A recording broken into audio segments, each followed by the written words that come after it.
Bismillahirrahmanirrahim. Alhamdulillahirrabbilalamin. Allahumma salli ala Sayyidina Muhammad wa ala ali Sayyidina Muhammad. MLM atau sering orang menyebutnya dengan istilah multi level marketing, singkatan dari MLM, singkatan dari multi level marketing.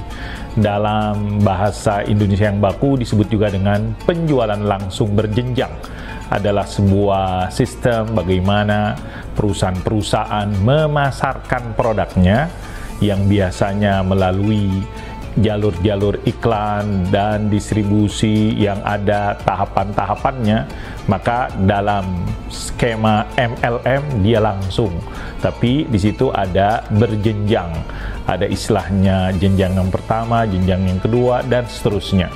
Ini adalah sebuah perkembangan daripada bagaimana pemasaran produk-produk kepada konsumennya tersebut. Dunia MLM sudah dikenal banyak dalam kehidupan manusia. Dan dalam kajian tentang syariah, bagaimanakah pandangan syariah tentang multi level marketing tersebut ataupun yang disebut dengan penjualan langsung berjenjang. Banyak produk-produk yang dijualkan yang umumnya kita lihat melalui sarana-sarana media-media yang umum disaksikan manusia, apakah media cetak atau media elektronik.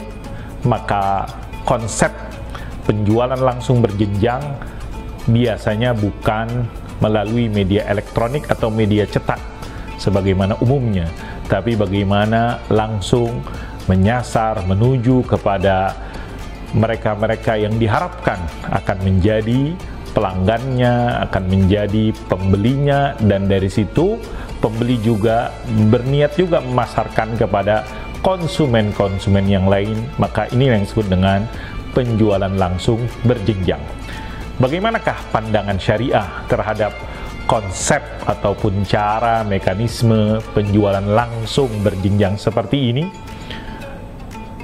Para pemirsa yang dirahmati Allah Subhanahu wa taala, dalam kaidah fikihnya para ulama menyebutkan al-aslu fil muamalat al-ibahah. Hukum asalnya di dalam muamalah adalah boleh, hatta yadullad dalil ala tahrim, sampai ada dalil yang mengharamkan. Maka dalam hal ini kita mengetahui apakah ada di dalam konsep penjualan langsung berjenjang ataupun sistem penjualan langsung berjenjang hal-hal yang dilarang. Ini yang perlu kita garis bawahi, ini yang perlu kita teliti, ini yang perlu kita pelajari. Terus ada apa enggak? Nah, ini akan kita jawab pada video berikutnya.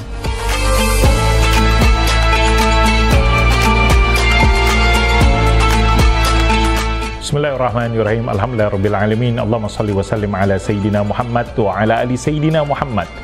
Terus ketika MLM tersebut sudah ada di masyarakat, pemerintah dalam hal ini melalui Kementerian Perindustrian dan Perdagangan dari tahun 2000-an telah membuat ataupun telah menjelaskan aturan-aturan tentang bagaimana izin atau prosedur daripada penjualan langsung berjenjang. Silakan nanti bisa dilihat surat keputusan ataupun aturan-aturan yang dikeluarkan oleh Kementerian Perindustrian ataupun juga Kementerian Perdagangan. Bagaimanakah Dewan Syariah Nasional Majelis Ulama Indonesia memiliki pandangan tentang praktek ini?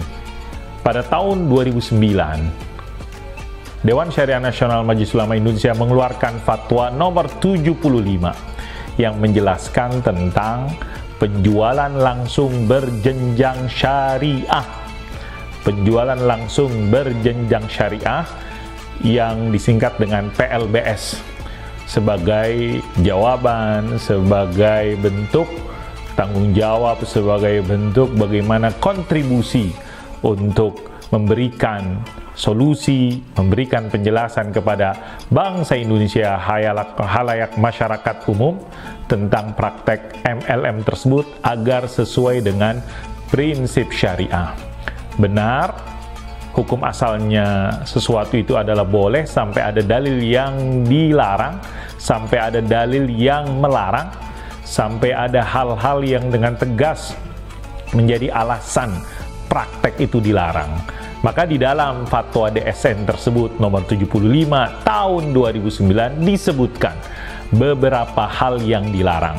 Antara lain, jika di situ terdapat money game, permainan uang, ini mirip ataupun sama juga dengan judi, maka MLM tersebut tidak memenuhi prinsip syariah karena dilarang apa yang disebut dengan money game. Apakah hanya money game? Ada lagi. Jika di dalam prakteknya tersebut ada ighra, daya tarik yang berlebihan, yang menyebabkan orang melalaikan kewajiban, yang menyebabkan orang lupa, yang menyebabkan orang lalai, yang menyebabkan orang hanya fokus kepada komisi-komisi tanpa memperhatikan aspek-aspek lain yang berhubungan dan bermanfaat. Terus, apakah ada lagi yang dilarang? Tentunya aturan umum dalam prinsip muamalah yang harus dihindari sehingga muamalah itu oleh Allah atau sehingga muamalah tersebut adalah muamalah yang dibolehkan. Misalnya dia harus terhindar dari gharar, maisir, riba, kezaliman, kebohongan, pembodohan, dan semisalnya. Silakan bisa dilihat lagi dalam fatwa nomor 75 tahun 2009 tentang penjualan langsung berjenjang syariah. Demikian. Assalamualaikum warahmatullahi wabarakatuh.